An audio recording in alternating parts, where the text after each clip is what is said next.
انسان کو مشکلات کی ضرورت ہوتی ہے تاکہ وہ کامیابی سے لطف اندوز ہونے کا مزہ لے سکے۔ اور دیکھو، خدا صرف ان لوگوں کی مدد کرتا ہے جو محنت کرتے ہیں۔ یہ اصول بہت واضح ہے۔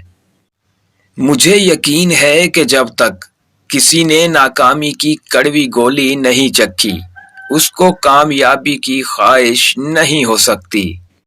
اور ناظرین، جو محبت اور محبت کرنے والوں کو ٹھکرا دیتے ہیں، محبت ان سے زندگی بھر کے لیے روٹھ جاتی ہے۔ عظیم خواب ہمیشہ عظیم خواب دیکھنے والے ہی پورے کرتے ہیں۔ اس کو نظر انداز نہ کرو جو تمہاری بہت پرواہ کرتا ہے، ورنہ تمہیں کسی دن احساس ہوگا کہ پتھر جمع کرتے کرتے تم نے ہیرا گنوا دیا۔ خوبی کہاں ضائع ہوتی ہے؟ مایوسی سے اور غصے سے۔ ان دو باتوں سے خوبی ضائع ہو جاتی ہے۔ محبت اور جنگ یکساں ہے، دونوں میں داؤ لگانا پڑتا ہے۔ اور ناظرین، اگر تمہیں پتہ چل جائے کہ تمہارا رزق اللہ کے پاس ہے تو تم رزق تلاش نہ کرو بلکہ اللہ کو تلاش کرو جس کے پاس تمہارا رزق ہے۔ اگر تمہیں زیورات کی خواہش ہے تو پھر کان میں سوراخ تو ہوگا۔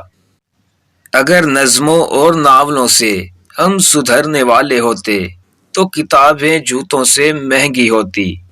انسان کو وقت کے ساتھ جنگ کرنی چاہیے، کیونکہ وقت اور انسان کی جنگ میں ہار ہمیشہ انسان کے حصے میں آتی ہے۔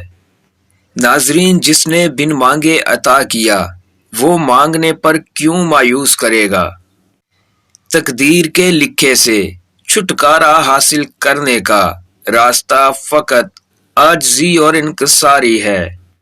کچھ لوگ آپ کے جذبات کے ساتھ اتنی چالاکی سے کھیلتے ہیں کہ آپ ہر چیز کا قصوروار خود کو سمجھتے ہیں۔ سیانے کہتے ہیں، امیر آسائش نہ چھوڑے، صرف نمائش چھوڑ دے تو غریبوں کی زندگی آسان ہو سکتی ہے۔ کبھی اپنی چال کا اعلان مت کرو جب تک تم اس کو چل نہ لو۔ ناظرین، نیم کے پودے کے نیچے اور گھر کے دروازے کی چوکھٹ پر بیوی کے ناخن دفنا دیجئے، بہت جلد دولت آنا شروع ہو جائے گی۔ خود ساختہ نفرتیں پال کر کسی کی ذات پر تو کوئی اثر نہیں پڑتا، ہاں مگر ہم ضرور اپنا دل کالا اور خون سفید کر لیتے ہیں۔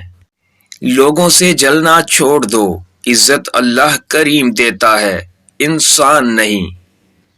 عقل مند اور بیوقوف شخص میں فرق یہ ہے کہ عقل والے انسان کو اپنی خامیاں خود نظر آتی ہیں اور بے وقوف کو دنیا اس کی غلطیاں بتاتی ہے۔